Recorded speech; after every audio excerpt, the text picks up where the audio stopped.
C'est dans notre petite ville de Saint-Amour, dans le Jura, dont est originaire Ferdinand Fillot, que se trouve le prototype de maison tout acier, créé et breveté par l'homme au nœud papillon en 1928. Bien qu'inscrite au monument historique, la maison n'a été ni restaurée, ni même protégée.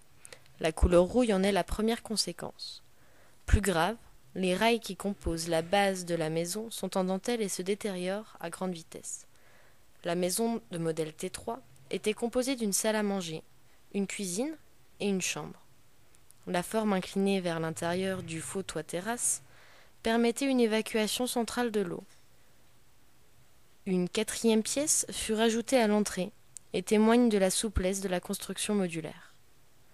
Les coins de la maison étaient coupés en biseau, propre au style art déco des années 1930. Ferdinand Fillot est le créateur d'un système de double cloison rappelant l'actuel panneau sandwich. Deux plaques de métal étaient emboîtées sur des rails et étaient reliées par des entretoises en forme d'échelle qui maintenaient et fixaient l'écart entre les panneaux. Ce système permettait de construire en 15 jours à 2 personnes avec une échelle et un marteau cette maison peu coûteuse. L'isolant qui fut utilisé pour ce prototype était de la sciure de bois, bon isolant thermique et phonique, dont l'autre avantage était d'être bon marché et d'utilisation simple. Le bandeau en relief du toit, typique du style art déco, servait aussi à cacher le faux toit terrasse.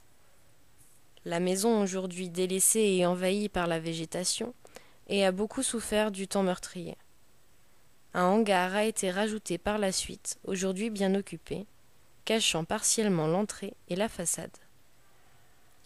Sur les 4 pièces, aucune n'a été épargnée. De la chambre à la cuisine, rien n'a été sauvé.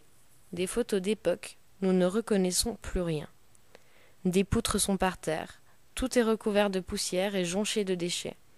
Le toit conçu à l'origine n'ayant jamais été achevé, les tôles ondulées se sont effondrées, principalement dans la cuisine, laissant un trou béant rempli de tôles décomposées et rouillées.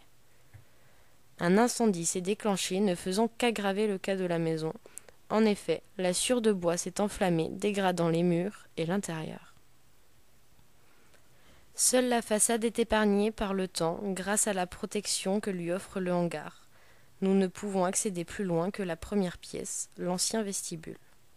Aujourd'hui, il ne nous reste de cet héritage que le souvenir d'un homme passionné et altruiste, ses maisons aux 4 coins du monde, son église à Crunes, et un savoir-faire unique lié à une belle inventivité que nous tentons de faire perdurer au lycée des arts du métal, le lycée professionnel Ferdinand Fillot.